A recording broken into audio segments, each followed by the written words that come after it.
qualunque malato, proprio qualunque, deve essere sempre felice, qualsiasi persona anzi. Un messaggio di coraggio, speranza e voglia di vivere è quello che ha regalato ai suoi coetanei, ma in generale a tutte le persone che soffrono di una malattia anche grave, Omar Dabi, 16 anni, studente dell'Isis Manzini di San Daniele.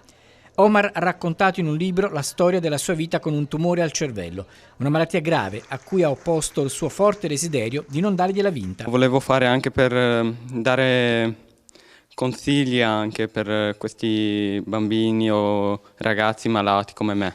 Nel salone dello Scriptorium Foro Iuliense di San Daniele, 450 studenti del Manzini hanno assistito alla presentazione del libro.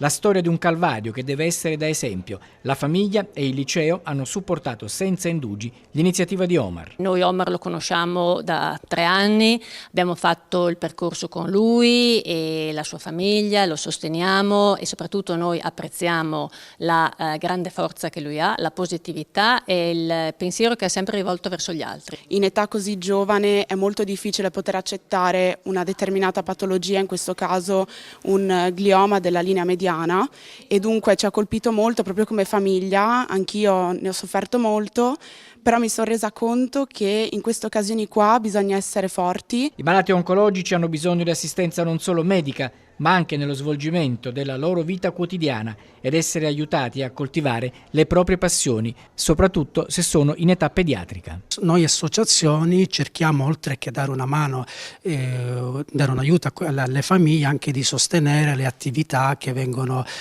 svolte all'interno di queste strutture ospedaliere.